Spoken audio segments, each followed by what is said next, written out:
Você vai ouvir agora Evangelho e Vida, um programa que trata das máximas morais do Cristo à luz do pensamento espírita. Produção e apresentação, Ricardo Gomes.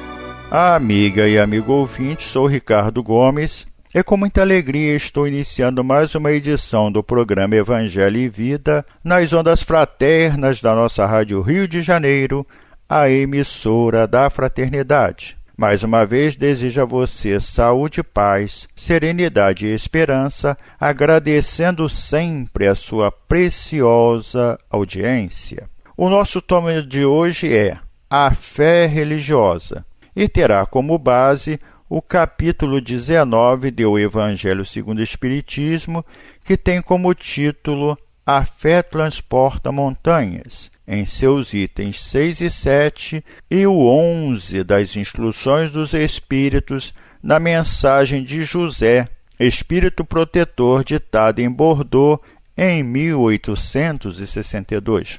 Iniciaremos mais uma vez citando a passagem do Novo Testamento que nos leva à reflexão do tema. Diz ela: quando ele veio ao encontro do povo, um homem lhe aproximou e, lançando-se de joelho a seus pés, disse: Senhor, tem piedade do meu filho, que é lunático e sofre muito, pois cai muitas vezes no fogo e muitas vezes na água. Apresentei-o a teus discípulos, mas eles não o puderam curar. Jesus respondeu dizendo: Ó raça incrédula e depravada, até quando estarei convosco? Até quando vos sofrerei? Trazei-me aqui esse menino. E tendo Jesus ameaçado o demônio, este saiu do menino, que no mesmo instante ficou são.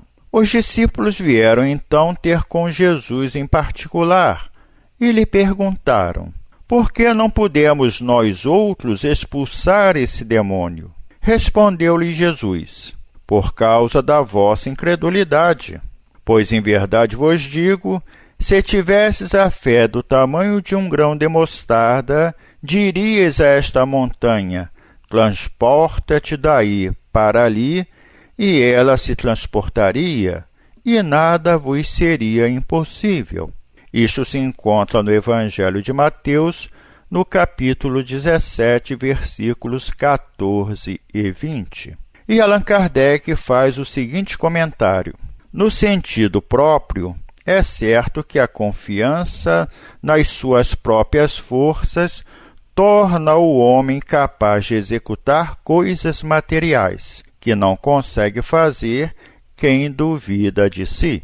Aqui, porém, unicamente no sentido moral, se devem entender essas palavras. As montanhas que a fé desloca são as dificuldades, as resistências, a má vontade, em suma, com que se depara a parte dos homens, ainda quando se trate das melhores coisas. Os preconceitos da rotina, o interesse material, o egoísmo, a cegueira do fanatismo e as paixões orgulhosas são outras tantas montanhas que barram o caminho a quem trabalha pelo progresso da humanidade.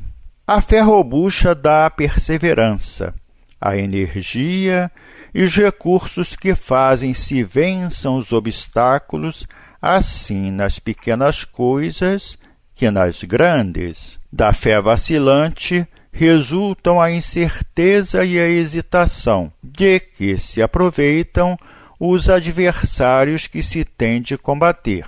Essa fé não procura os meios de vencer, porque não acredita que possa vencer. E continua o codificador em sua análise. Noutra acepção, entende-se como fé a confiança que se tem na realização de uma coisa, a certeza de atingir determinado fim. Ela dá uma espécie de lucidez que permite se veja em pensamento a meta que se quer alcançar e os meios de chegar lá, de sorte que aquele que a possui caminha, por assim dizer, com absoluta segurança. Num como noutro caso, pode ela dar lugar a que se executem grandes coisas. A fé sincera e verdadeira é sempre calma, faculta a paciência que sabe esperar, porque, tendo seu ponto de apoio na inteligência e na compreensão das coisas, tem a certeza de chegar ao objetivo visado. A fé vacilante sente a sua própria fraqueza. Quando a estimula o interesse, torna-se furibunda e julga suprir com a violência a força que lhe falece. A calma na luta é sempre um sinal de força e de confiança. A violência, ao contrário, denota fraqueza e dúvida de si mesmo. E logo em seguida faz reflexões sobre a fé religiosa, objeto de nosso estudo, quando afirma: do ponto de vista religioso, a fé consiste na crença em dogmas especiais que constituem as diferentes religiões. Todas elas têm seus artigos de fé. Sob esse aspecto, pode a fé ser raciocinada ou cega. Nada examinando, a fé cega aceita sem verificação, assim o verdadeiro como o falso, e a cada passo se choca com a evidência e a razão. Levada ao excesso, produz o fanatismo. Em assentando no erro, cedo ou tarde desmorona. Somente a fé que se baseia na verdade garante o futuro, porque nada tem a temer do progresso das luzes, dado o que é verdadeiro na obscuridade, também o é a luz meridiana. Cada religião pretende ter a posse exclusiva da verdade. Preconizar alguém a fé cega sobre um ponto de crença é confessar-se impotente para demonstrar que está com a razão. Observando os fatos nos dias de hoje, notamos que as observações de Allan Kardec permanecem atuais. Continuamos a ver o fanatismo religioso produzindo a intolerância religiosa e, ao mesmo tempo, que, em nome do sagrado, religiosos de diversas correntes negam os princípios mais básicos das leis naturais comprovados pela ciência, simplesmente por divergirem de afirmações inseridas nos livros sagrados, baseadas em observações e crenças de um passado distante que não se sustenta à luz da razão na atualidade. Antônio Carlos Olivieri, em sua obra Pedagogia e Comunicação, em matéria publicada no site da UOL, observa: pode-se definir o fanatismo como uma crença exagerada, uma adesão cega a uma visão de mundo ou doutrina, de tal modo que o fanático identifica sua crença com a verdade absoluta e se sente como o dono da verdade. Pior, considera seu inimigo todos aqueles que não compartilham da sua fé. Ao fanatismo e à própria atitude autoritária do fanático, a filosofia, a ética e a política contrapõem a tolerância, isto é, atitude e capacidade de admitir nos outros maneiras de pensar, de agir e de sentir diferentes ou mesmo totalmente opostas às nossas. Quando nenhum cidadão sofre violência, perseguição política ou policial, diminuição ou perda de direitos, ou ainda qualquer tipo de discriminação por suas convicções, é porque a tolerância prevalece nessa sociedade. Para reforçar estas reflexões, queridos ouvintes, buscamos a afirmação de Manuel Filomeno de Miranda na sua obra Atualidade do Pensamento Espírita, na psicografia de Edivaldo Pereira Franco, quando afirma: a predominância do egoísmo no caráter do homem responde por qualquer tipo de conflito, especialmente no de religiões, em que a paixão dominante no ser pretende impor a sua forma de crença, mesmo que não seja real no seu íntimo. Esse, como outro conflito de qualquer natureza no grupo social, é resultado do primarismo que prevalece no ser humano em trânsito de estágio de evolução. Retornamos, então, às afirmações de Allan Kardec no capítulo do Evangelho, objeto de nossos estudos, quando escreve: diz-se vulgarmente que a fé não se prescreve, donde resulta alegar muita gente que não lhe cabe a culpa de não ter fé. Sem dúvida, a fé não se prescreve, nem o que ainda é mais certo se impõe. Não, ela se adquire, e ninguém há que esteja impedido de possuí-la, mesmo entre os mais refratários. Falamos das verdades espirituais básicas e não de tal ou qual crença particular. Não é a fé que compete procurá-los, a eles é que cumpre ir-lhe ao encontro, e se buscarem sinceramente, não deixarão de achá-la. Tende, pois, como certo que os que dizem: nada de melhor desejamos do que crer, mas não o podemos, apenas de lábios o dizem, e não do íntimo, porquanto, ao dizerem isso, tapam os ouvidos. As provas, no entanto, chovem-lhes ao derredor, porque fogem de observá-las.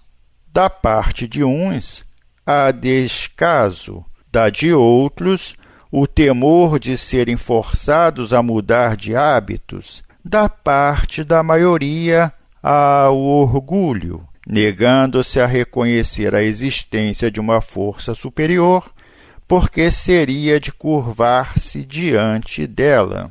Aproveitamos, prezados ouvintes, para inserir em nossas reflexões matéria postada no site Conteúdo Espírita, que nos traz mais estudos a respeito da falta de fé. Diz ela: o que causa a falta de fé? Os acontecimentos adversos da vida são os principais causadores da falta de fé. Dentre eles, podemos citar o luto pelo desencarne de um ente querido, a perda do emprego, o surgimento de uma doença grave, o término de um relacionamento, dentre outros. Tais eventos podem ser bastante traumáticos e resultar em revolta.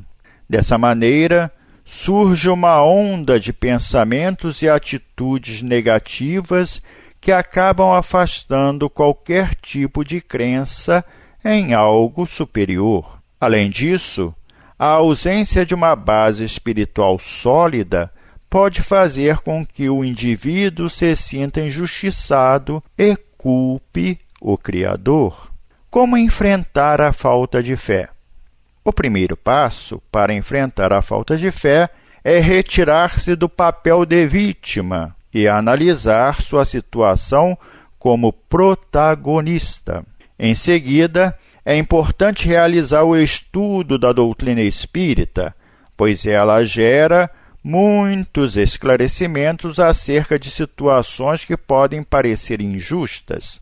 Dessa maneira, compreende-se que nada acontece por acaso e que tudo o que vivemos aqui são lições fundamentais ao nosso desenvolvimento espiritual. Depois disso, busco olhar os acontecimentos de maneira mais positiva, observando-se como ser espiritual em uma experiência carnal. Com isso, o orgulho, a vaidade e o apego são deixados de lado, abrindo espaço para a resiliência, a abnegação e, finalmente, a fé.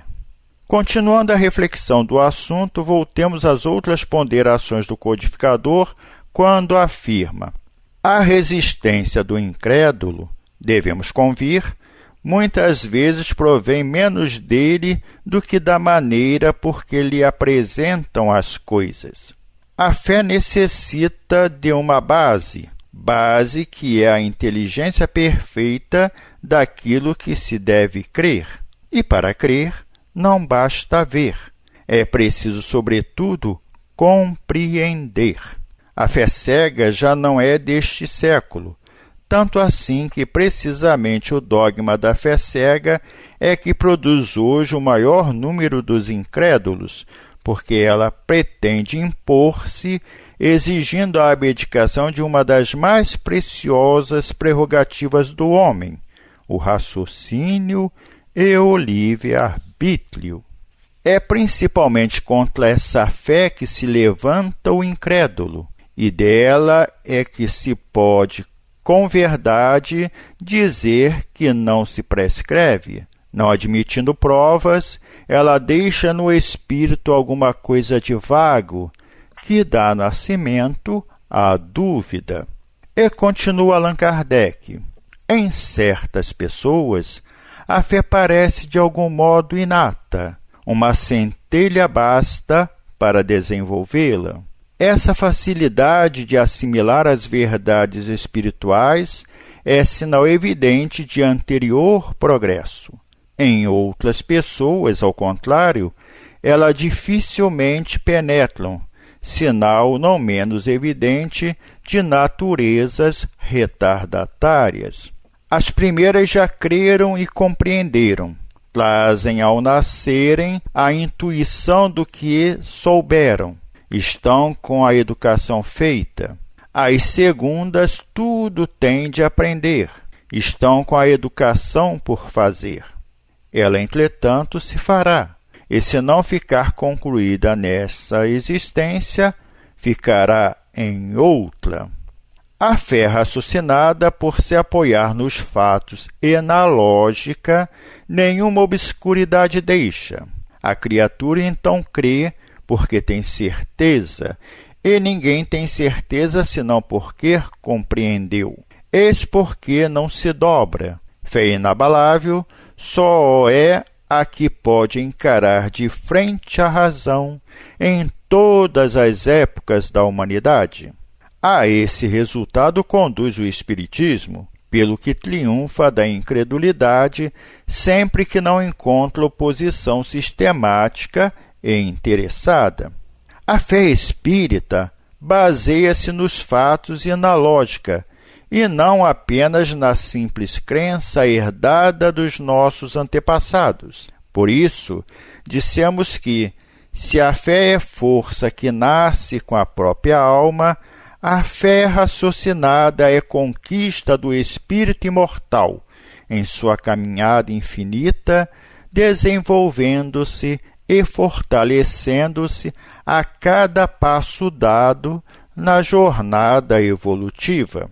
Desta forma, se utilizarmos a fé conscientemente, podemos suprimir longas curvas em nosso caminho e nos livrarmos de inúmeros sofrimentos. Confiança em Deus, estudo, trabalho e prática do bem, eis a receita para superarmos dificuldades e vencermos os desafios que a vida nos apresentará sem esmorecer.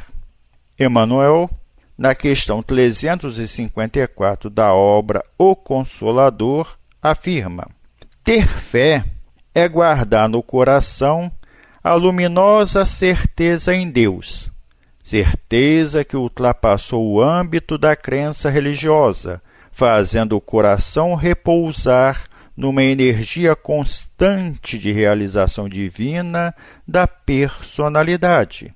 Conseguir a fé é alcançar a possibilidade de não mais dizer eu creio, mas afirmar eu sei, com todos os valores da razão tocadas pela luz do sentimento. Essa fé não se pode estagnar em nenhuma circunstância da vida e sabe trabalhar sempre, intensificando a amplitude de sua iluminação, pela dor ou pela responsabilidade, pelo esforço e pelo dever cumprido. Traduzindo a certeza na assistência de Deus, ela exprime a confiança que sabe enfrentar todas as lutas e problemas, com a luz divina no coração, e significa a humildade redentora que edifica no íntimo do espírito a disposição sincera do discípulo relativamente ao faça-se no escravo a vontade do Senhor. Para finalizar essas reflexões sobre a fé, reproduzimos trechos da mensagem ditada por José, um espírito protetor, retirado do item 11 das Instruções dos Espíritos do capítulo em estudo, quando afirma: para ser proveitosa, a fé tem de ser ativa, não deve entorpecer-se. Mãe de todas as virtudes que conduzem a Deus, cumpre-lhe velar atentamente pelo desenvolvimento dos filhos que gerou. A esperança e a caridade são corolários da fé e formam com esta uma trindade inseparável. Se não tendes fé, qual será o vosso reconhecimento e, portanto, o vosso amor? Inspiração divina, a fé desperta todos os instintos nobres que encaminham o homem para o bem. É a base da regeneração. A fé sincera é empolgante e contagiosa. Comunica-se aos que não tinham, ou mesmo não desejam tê-la. Encontra palavras persuasivas que vão à alma, ao passo que a fé aparente usa de palavras sonoras que deixam frio e indiferente quem as escuta. Pregai pelo exemplo da vossa fé, para a incutirdes nos homens. Pregai pelo exemplo das vossas obras, para lhe demonstrardes o merecimento da fé. Pregai pela vossa esperança firme, para lhe dardes a ver a confiança que fortifica e põe a criatura em condições de enfrentar todas as vicissitudes da vida. Tende, pois, a fé com o que ela contém de belo e de bom, com a sua pureza, com a sua racionalidade. Não admitais a fé sem comprovação, cega filha da cegueira. Amai a Deus, mas sabendo por que o amais. Crede nas suas promessas, mas sabendo por que acreditais nela. Segui os nossos conselhos, mas compenetrados do fim que vos apontamos e dos meios que vos trazemos para atingirdes. Crede e esperai sem desfalecimento. Os milagres são obras da fé. E assim encerramos agradecendo ao amigo Arcleide Soares pela edição de nossos programas e desejando a você que nos ouve muita paz, amor, harmonia e esperança. Torne-se um colaborador do Clube da Fraternidade. Filie-se ou atualize o seu cadastro pelo telefone 3386-1422. Compartilhe essa mensagem com todos os seus amigos e familiares, para juntos continuarmos levando o Evangelho de Jesus, esclarecendo, confortando e trazendo esperança para todos. Fiquem com Deus e até o nosso próximo programa, se Deus assim o permitir.